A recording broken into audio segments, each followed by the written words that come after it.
Man's greatest fear is failure. Woman's greatest fear is abandonment, to be left in love. Now, of course, men have feelings of abandonment and women have feelings of failure, but ultimately, right? Like if we boil it down to that like ultimate fear, men are always asking themselves like, will I pull through? Do I have what it takes to pull through? And when a woman, actually a friend of mine was telling me this last week, she was like, right around my menstrual cycle, it never fails that I tell my husband things like, do you still love me? Are you sure? Why this huge pimple on my face? Are you sure you still love me even with this pimple? It's this kind of control mechanism, like making sure that he isn't gonna leave, right?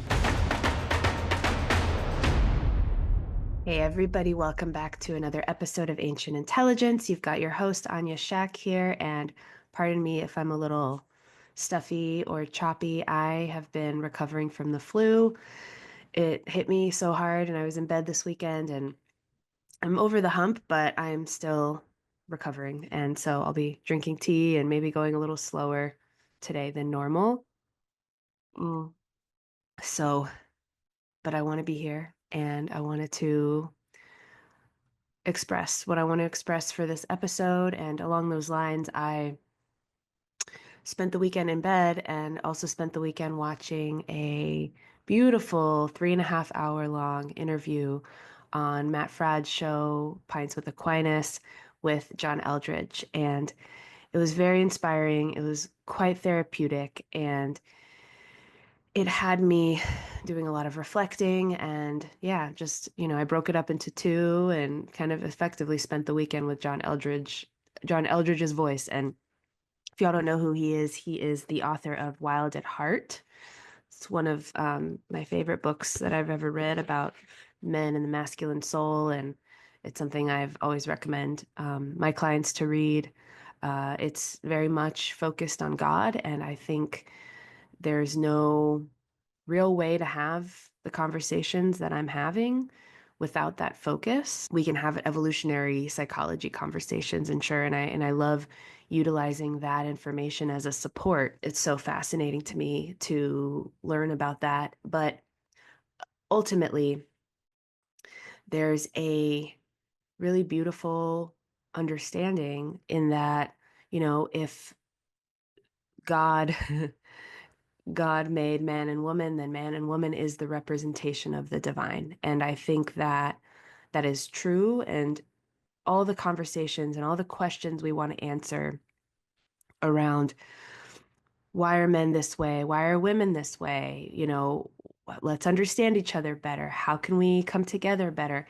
There's always another layer to unravel around, okay, why men do what they do, why women do what they do. But ultimately, the root the root of it all is, for me, in this belief that man is the masculine representation of the divine and woman is the feminine representation of the divine, right? And they're two faces of the divine. And one thing that really, really stood out to me in that long interview, there were so many beautiful things. John Eldredge is like a gem of a human.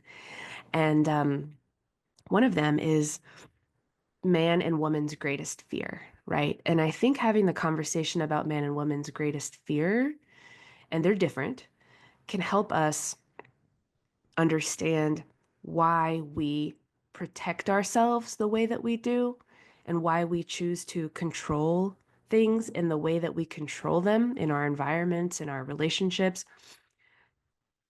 It all kind of boils back down to this greatest fear. Man's greatest fear is failure. That's what John was saying. And woman's greatest fear is abandonment, right? To be left in love. And that just rings so true. Now, of course, men have feelings of abandonment, and that's scary and frustrating. And women have feelings of failure, and that can be scary and frustrating too. But ultimately, right? Like if we boil it down to that like ultimate fear, it can help us kind of understand our difference in a way that is so meaningful. And it can also help us understand why certain things are a bigger deal than they might seem on the surface. And I'm going to get into that. So, talking about things like emasculation, right? Verbal emasculation of a man. So if you think about, a woman saying things to a man that are emasculating, it's like, oh, whatever, he can just brush it off. But actually, it it feels like that greatest fear, right? It effectively every little every little token of emasculation or something, every little um emasculating conversation is this form of failure. Like it's another ding in that fear. It's another like push towards that ultimate fear. And when a woman, I think about this, actually, a friend of mine was telling me this last week. She was like, I, it never fails right around my menstrual cycle. It never fails that, I I tell my husband things like, do you still love me? Are you sure? Why have this huge pimple on my face? Are you sure you still love me even with this pimple? Right? Women will get into that conversation. They'll bring it up, they'll start it. And a man could be like, oh, whatever, I'll just brush this off. She's on her period, But ultimately understanding this, where is it coming from, right? Well, it's that great fear, that fear of being left in love. Like this, are you going to leave me? How about now? What if this happened? Would you leave me? And it's something that women do, and it makes a lot of sense, right?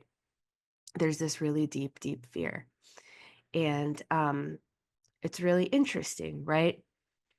I was thinking about this, and John also said a couple of other things, like in a couple of other words, right? It's like in a bit different language, right? It's almost like men are always asking themselves, like, will I pull through? Do I have what it takes to pull through? Like, will I pull through? Do I have what it takes? And that is a direct reference to another thing that he talks about specifically in Wild at Heart, is where I really learned this is, little boys are, whether consciously or unconsciously, mostly unconsciously, just in relationship with their dads, asking the question, like, am I good enough? Do I have what it takes? That question needs to be answered with this wholehearted, I'm proud of you. You have what it takes. You can do this. You can do anything. This real clear uh, gift of that like masculine validation from father to son done in love, that's so foundational, right? And when that's there, I find that I imagine little boys can find that strength, and they can go try different things, and they can go, make mistakes and fail, and know that that failure uh isn't like the end all be all, right? That's just another stepping stone to the ultimate success, or the ultimate opportunity for them to pull through in a way that's really unique and true to their soul, right? Um, who cares if internally, right, a man finds success in something that he really has no interest in or care for, and he's left behind something that actually really matters to him, but because he never got that masculine gift from his father, that he can do it, he can pull through, he can make it happen. He never tried, right? He never tried that thing that he really might love. And so he's stuck in this unfulfilled state, um, you know, doing the success thing, the cultural kind of path. Um, and upon reaching that, there's still such a longing, there's still such a big sense of unfulfillment and failure effectively, because he never got that affirmation, right? And that's why having deep relationship with God, it's our opportunity to heal, right? Finding union with God. And if you think about God having created man and woman, effectively we are the masculine and feminine faces of the divine, right? He created us in his image. There's an opportunity for both men and women to find uh, that parental guidance, right? That father and mother energy that we really couldn't get from our caretakers if we didn't have the most ideal situation, if something was missing, which for most of us it was, right? Our parents are just human people. And so that's the purpose, right? That's the mission, right? We find that union, and then we can really find power and peace in being ourselves, right? So it's really, really interesting, that conversation. And so, you know, for a man to be successful and to really feel like he's delivering his gifts and he's really being supported and appreciated for that. That's why appreciation for men is the opposite of emasculation, right? It's a token of not failure. It's like, it's almost like with every bit of appreciation, another coin is added to the I'm not a failure bucket. And that's why it's so powerful. And it makes sense why men, have gotten a compliment 20 years ago that they still think about today. And, women sometimes hear that and they're like, that's so crazy. Like, doesn't make any sense. Well, it's because we're not in relationship with this big, great fear of failure, right? This thing that I imagine God has instilled in man to have him find fulfillment and satisfaction in awakening his gifts and then giving them to the world. That's something that's so beautiful about the masculine spirit, right? And when we think about women and the fear of abandonment and this, real desire to be in relationship, I think this is actually something that John Eldredge said too. He said, you know, relationships in general are the crown of a woman. They're the crown of a woman. There is something that we experience that is so deeply womanly, and it's something that is so special, and it's something that we get with our female friends. I had a really beautiful exchange with one of my the women in my community this past week, the same one who was telling me about how once a month she asks her husband if he still loves her. And it's just so endearing and sweet, right? If you think about the vulnerability of a woman and when she allows herself to be in that soft space, she's surrendering to that ultimate fear, right? And I think that when men experience that kind of vulnerability from women, it softens their hearts, in a beautiful way.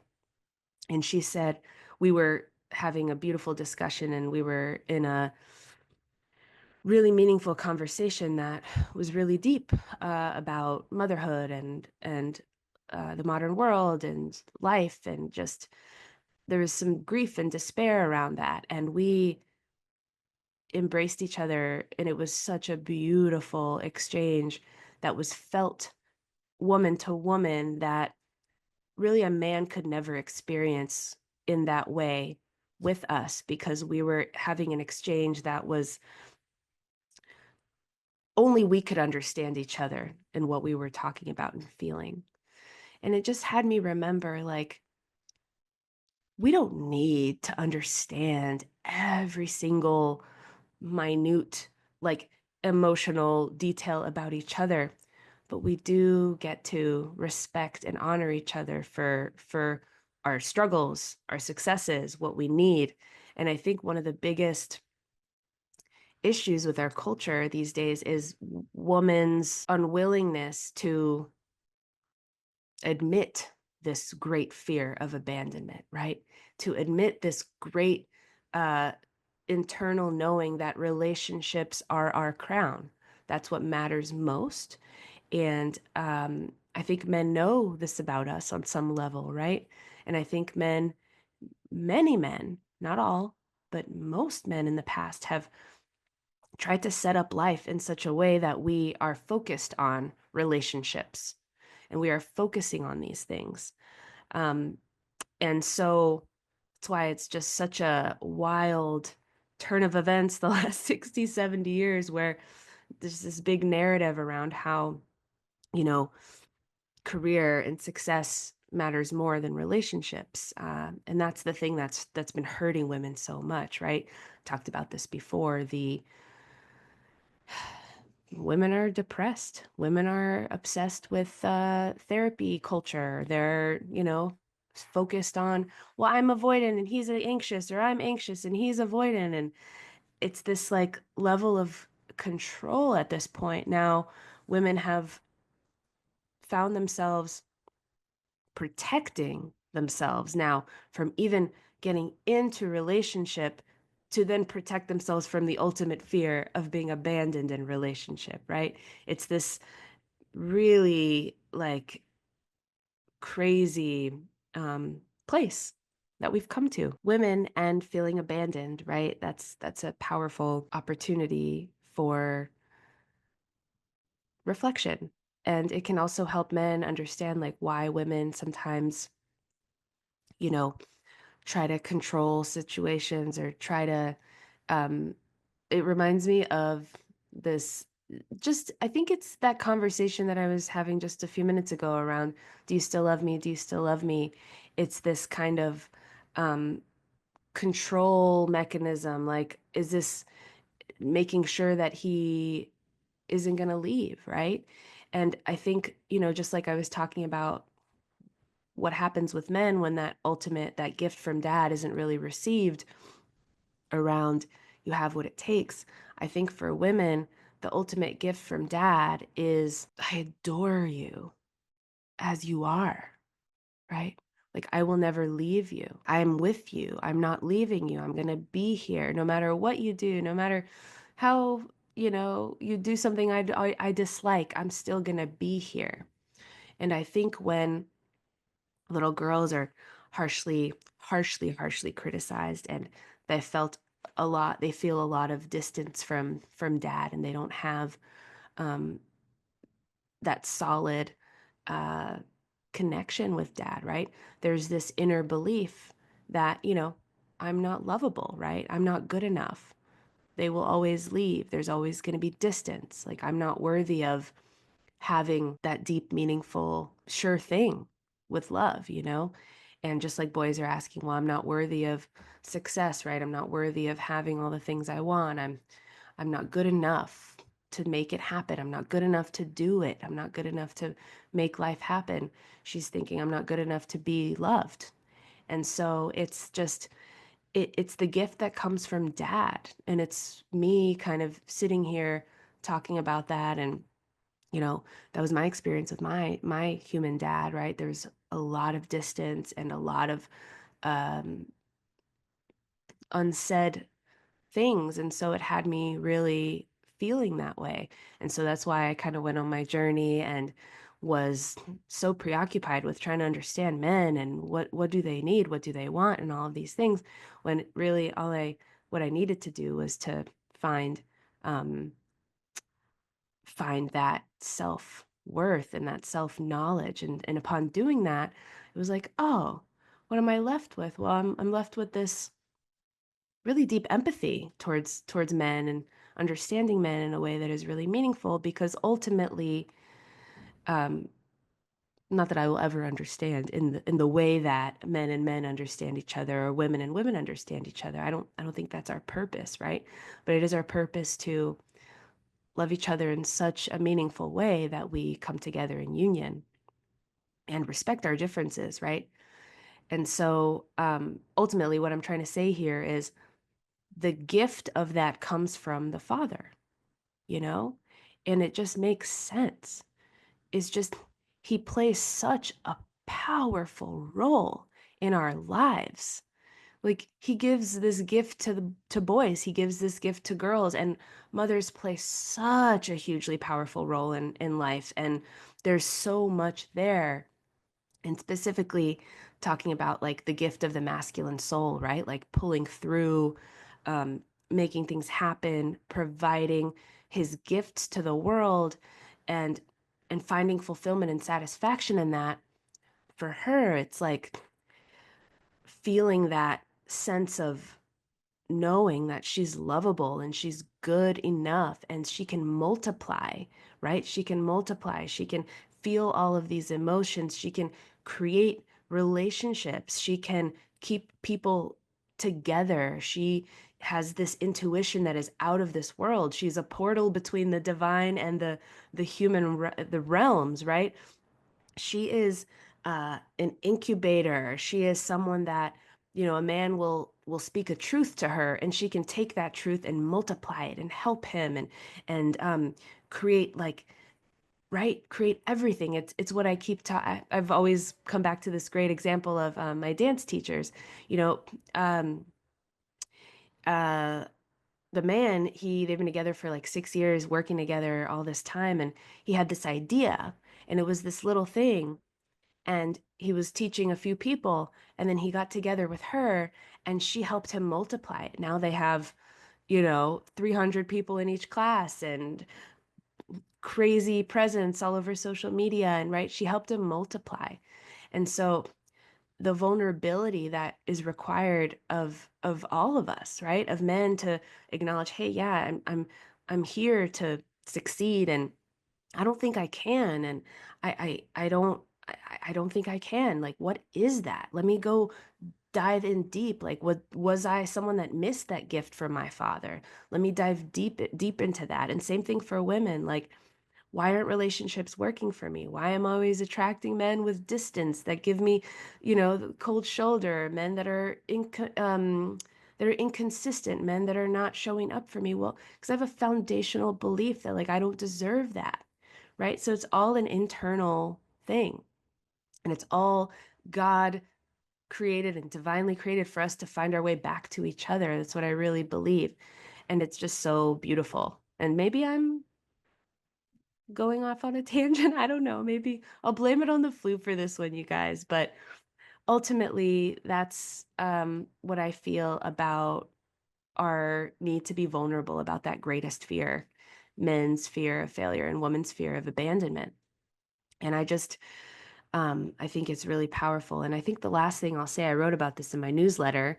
You guys, if you want some great, fun, hot takes in your inbox every Monday, subscribe. You can find it in the about section there at the bottom, my Substack.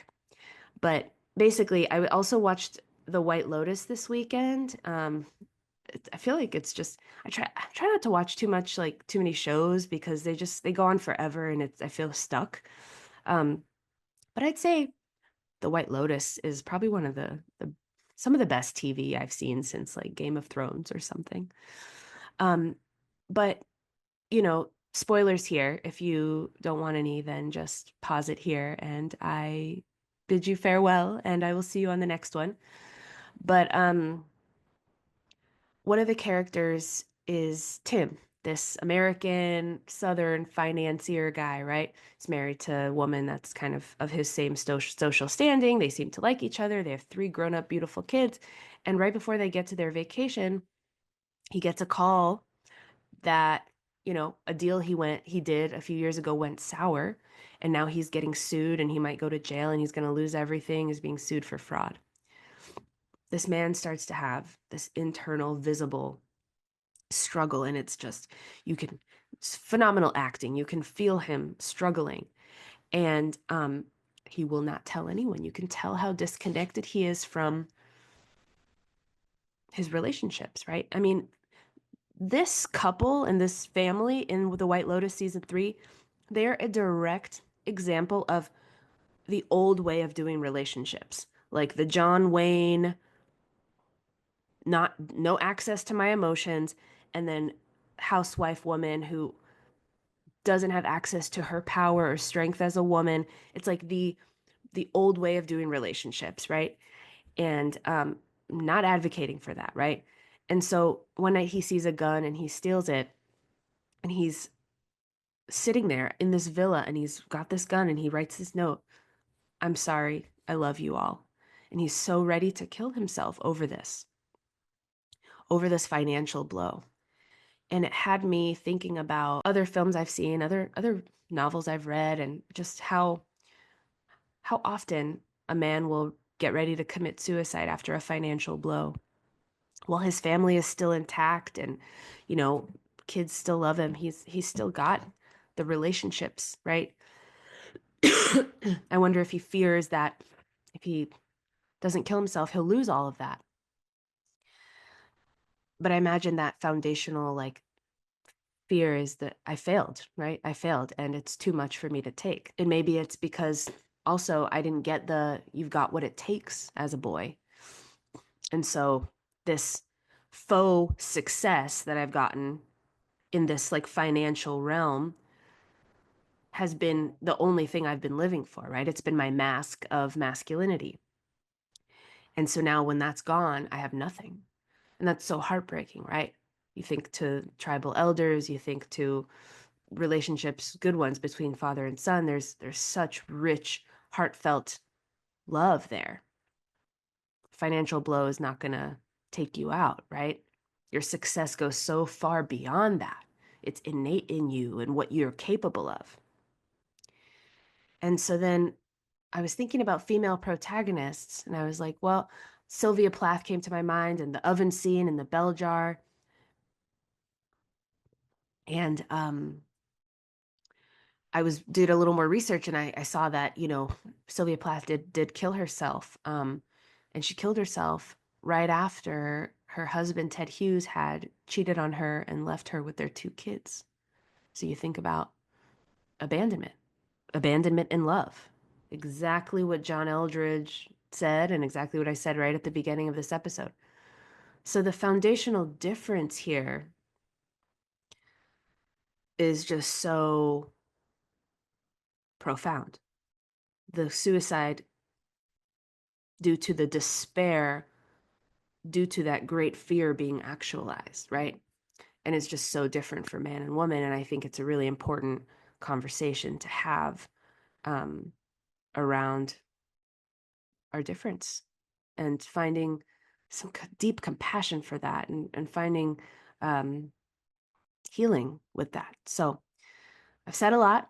I hope y'all have enjoyed this one, and until the next one. Hello, I hope you've enjoyed this episode. I'm so happy to be here bringing my wisdom, my truths, all the research I do into pop culture and evolutionary psych and beyond to bring men and women the information that we all need to know to find that ultimate harmony with each other.